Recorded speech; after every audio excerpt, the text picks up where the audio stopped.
question is how the next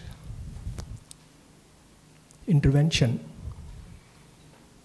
if we assume, and I think I do believe that that is going to be a beauty, a transformational, slow, from the lowest level, the beauty that we want to see into individual level versus a tsunami kind of a wave coming in. How do we strike the balance when the urgency in the climate space today exists, where we have to have a decisive, people are talking about decisive decade, that urgency to happen probably from the top and from the bottom up to, the discussion. There are quite a few references in, again, Upadrushta, Anumantacha, there are quite a good references in Bhagavad Gita that we will talk about it later. But thank you for arranging this. Thank you. Who would like, was that a question or you found your answer in articulating the question? I think the question is still that how do, in the context of resiliency and the climate urgency, how do we strike that transformation? Yeah, so in the situation when there is the force of bringing in that benevolent act and the RESOLUTE will, but also there's a sense of urgency and there's a decisiveness to be taken. How do you balance that? Yeah, who would like to answer that? Yeah. I think I'm just going to share a small passage from the mother, which is something that she had mentioned in the context of sincerity. Sincerity in organizations.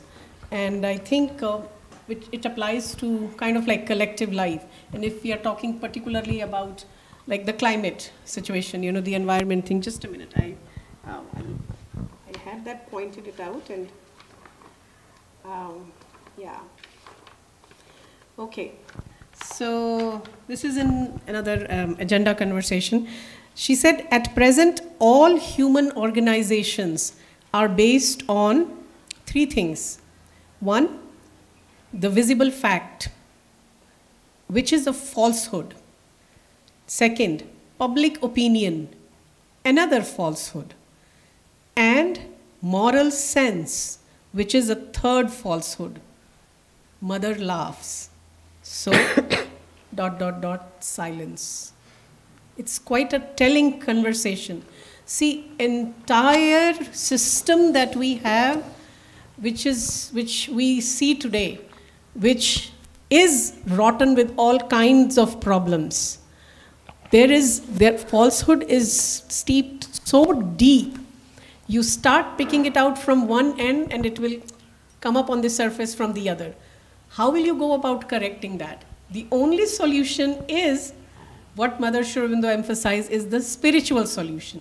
Sri Aurobindo makes it very clear, if this is not the solution, then there is no other solution. Right? So no matter how much tinkering we do to climate change through this organization, through this activism, through that, the falsehood will remain unless we take out the falsehood from within human consciousness, each one of us. The people who are working in the organizations, the moral sense, what she's saying, it is falsehood. I mean, you'll have to spend a lot of time deconstructing it and understanding what is the falsehood in the moral ethical sense? What is the falsehood in public opinion, right? So I think the answer lies somewhere in there itself. Urgency is our own transformation. That is the most urgent thing.